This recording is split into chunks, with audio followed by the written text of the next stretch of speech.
আসসালামু আলাইকুম রহমতুল্লাহি ওবরাকাতু। যেখান থেকে ভিডিওটি দেখছেন সকলেই ধৈর্য সহকারে ভিডিওটি দেখবেন, কারণ আজকের ভিডিওতে অত্যন্ত গুরুত্বপূর্ণ বিষয় নিয়ে আপনাদের সামনে হাজির হয়েছি।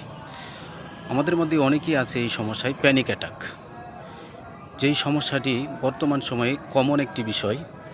অনেকেই ফেসবুকে কমেন্টস করে, অনেকেই দেখি এই ধরনের সমস্যায় সম্মুখীন। আজকে প্যানিক অ্যাটাক নিয়ে আলোচনা করব। প্যানিক অ্যাটাক কেন হয় এবং এর লক্ষণ, সিমটম কী, শারীরিক যে সিমটমগুলো হয় প্যানিক অ্যাটাক হলে, এই বিষয়ে বিস্তারিত আলোচনা করব। আমি এই ব্যাপারে আলোচনা করার উদ্দেশ্য হলো আমি এই সমস্যায় দীর্ঘদিন সাফার করছি। এখন আমি আলহামদুলিল্লাহ পুরোপুরি সুস্থ। আমি এই সমস্যায় অনেক কষ্ট করছি এবং আমার যে সিমটমগুলো হতো সেই সিমটম থেকে কিছু আলোচনা করব। এই সমস্যাগুলো কমন, যেই সমস্যাগুলো প্যানিক অ্যাটাকে সবারই হয়ে থাকে। আর এই ভিডিওটি করার উদ্দেশ্য হলো যাতে করে আপনারাও এই ভিডিওর মাধ্যমে কিছুটা আশ্বস্ত হতে পারেন এবং কিছুটা উপকৃত হতে পারেন যারা এই সমস্যায় আছেন।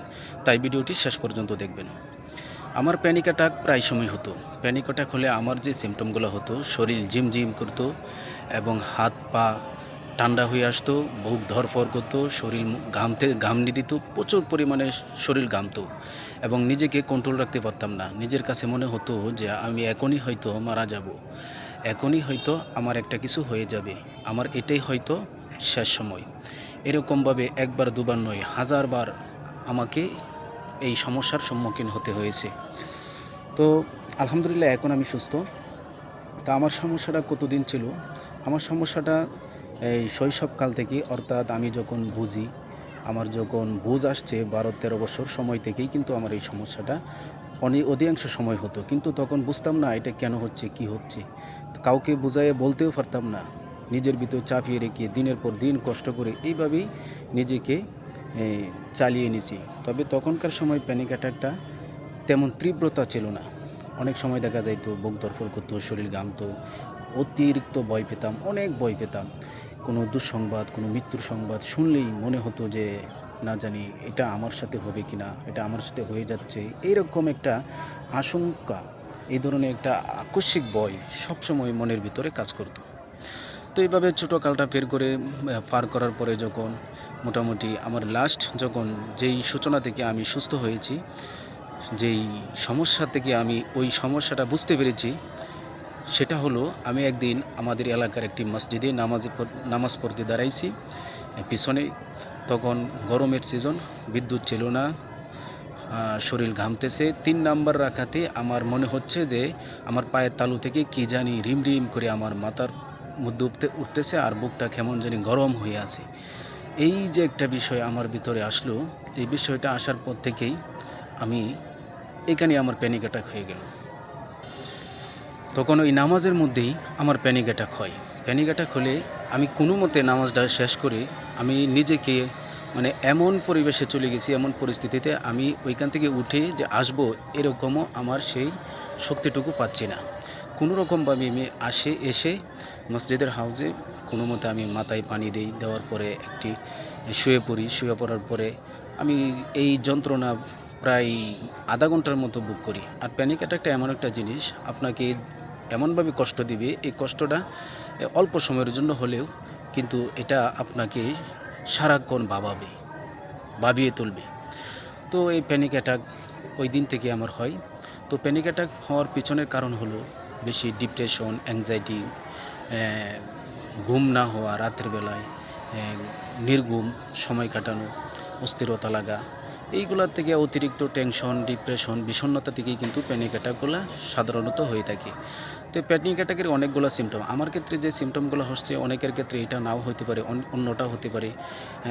অতিরিক্ত মৃত্যু ভয়, বুক ধরফর করা, বুকে ব্যথা করা, বুকের বাম পাশে ব্যথা করা, এরপরে শরীর কাঁপা, এরপরে শরীর ঘামনি দেওয়া, এছাড়া আরও অন্য সিমটম, অনেক ধরনের সিমটম হতে পারে প্যানিক অ্যাটাকের ক্ষেত্রে। তো ওই প্যানিক অ্যাটাক হলে আমি যেটা বলবো আপনাদেরকে, তো আমি সুস্থ হয়েছি এখন আলহামদুলিল্লাহ। আমি ওইখান থেকেই যখন আমি সমস্যার সম্মুখীন হই তখন আমি ডাক্তারের শরণাপন্ন হই।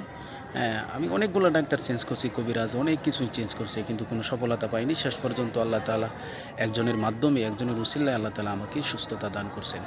তো আমি যেই সুস্থ হয়েছি, আমি ডাক্তারের মাধ্যমে সুস্থ হয়েছি, কিন্তু সব ডাক্তারের মাধ্যমে সুস্থ আল্লাহ করবেন সেটা কিন্তু ঠিক না। আল্লাহ কার মাধ্যমে, কার উসিলায় আপনাকে আমাকে সুস্থ করবেন সেটা আল্লাহ তাআলাই ভালো জানেন। তো আমি কিন্তু ওষুধের মাধ্যমে সুস্থ হয়েছি। এখন আমি পরিপূর্ণ আজকে 2 বছর যাবৎ সুস্থ। আমার এখন কোনো প্যানিক অ্যাটাক, কোনো ডিপ্রেশন, কোনো বিষণ্ণতা, ঘুমের সমস্যা, কোনো সমস্যা আমার কিন্তু হাজারটা সমস্যা ছিল। শুধু প্যানিক অ্যাটাক নয়, আরও ডিপ্রেশন ছিল, বিষণ্ণতা ছিল, দিনের বেশিরভাগ সময় মন খারাপ থাকতো, খাবার দাবারে অরুচি, সব ক্ষেত্রেই যে কোনো বিষয় নিয়ে প্রতি সমস্যাকে আমরা ঘাবড়িয়ে যেতাম, অল্প সমস্যাতেই ঘাবড়িয়ে যেতাম, ভয় পেয়ে যেতাম। এই ধরনের সমস্যা আমার চলতেই থাকতো। তো আমি আপনাদেরকে যেটা পরামর্শ দেবো, আপনারা যারা এই সমস্যায় আছেন, আপনারা এই সমস্যা থেকে অবশ্যই বেরিয়ে আসতে পারবেন। এটা তেমন কোনো সমস্যা নয়, এটাকে নিয়ে ভয় পাওয়ার কোনো কারণ নয়। এটা নিয়ে ভয় পাবেন না, ঘাবড়াবেন না। যখন আপনার প্যানিক অ্যাটাক হবে তখন নিজেকে কন্ট্রোল করুন, নিজেকে শক্ত করে রাখুন এবং নিজের মধ্যে একটা আশ্বস্ত একটা বিশ্বাস স্থাপন করুন যে এটা আমার পূর্বেও হয়েছে, ইতিপূর্বেও হয়েছে, এতে আমার কোনো সমস্যা হয় না। এটা প্যানিক অ্যাটাক, এটা মানসিক একটা সমস্যা থেকে হচ্ছে, এটা আমার শারীরিক কোনো সমস্যা নয়, এটা হার্ট অ্যাটাক নয় বা অন্য কোনো সমস্যা নয়, এটা চলে যাবে। আর প্যানিক অ্যাটাক হলে তার সাথে কখনো লড়াই করতে যাবেন না, তার সাথে যুদ্ধ করতে যাবেন না, তার থেকে পালাবার বা তার থেকে পালানোর চেষ্টা করবেন না, বরঞ্চ তার সাথে আপনি মোকাবেলা করবেন ধৈর্যের সাথে। কীভাবে? প্যানিক অ্যাটাক হচ্ছে, আপনি নিজেকে স্বাভাবিক রাখেন, আপনি তার সাথে মোকাবেলা করতে যায়েন না।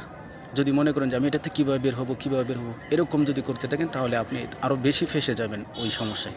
তাই আপনাকে বলবো, আপনাকে আশ্বস্ত করব যে আপনার যখন এই ধরনের সমস্যা হবে, আর আপনি তৎক্ষণিক যে একটা এই সমাধান, আপনি নিঃশ্বাসের ব্যায়ামটুকু করতে পারেন।